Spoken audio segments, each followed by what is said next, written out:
தமிழக வெற்றிக் கழக தலைவர் விஜய்க்கு ஒய் பிரிவு பாதுகாப்பு வழங்கி நடுவண் உள்துறை அமைச்சகம் ஆணையிட்டுள்ளது. தமிழக வெற்றிக் கழகம் என்ற கட்சியை தொடங்கி நடத்தி வரும் நடிகர் விஜய் 2026ஆம் ஆண்டு சட்டப்பேரவைத் தேர்தலை மையமாக கொண்டு பணியாற்றி வருகிறார்.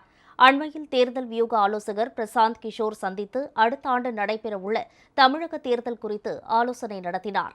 நடிகர் விஜய் விரைவில் தமிழ்நாடு முழுவதும் சுற்றுப்பயணத்தை தொடங்கியிருப்பதாக கூறப்படுகிறது. இந்நிலையில் விஜய்க்கு ஒய் பிரிவு பாதுகாப்பு வழங்கி நடுவண் உள்துறை அமைச்சகம் ஆணையிட்டுள்ளது. ஒய் பிரிவு பாதுகாப்பில் நடுவண் பாதுகாப்பு படை வீரர்கள், ஆயுதம் ஏந்திய காவலர்கள் என 8 முதல் 11 பேர் பாதுகாப்பு அளிப்பார்கள். விஜய்க்கு தமிழ்நாட்டிற்குள் மட்டும் ஒய் பிரிவு பாதுகாப்பு வழங்கப்படும் என்று தெரிவிக்கப்பட்டுள்ளது.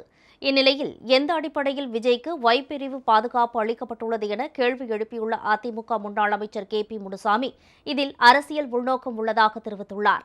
அரசியல் ரீதியாக விஜயை திருப்திப்படுத்தி தங்கள் பக்கம் இழுக்க பாஜக முயற்சிப்பதாகவும் அவர் தெரிவித்துள்ளார்.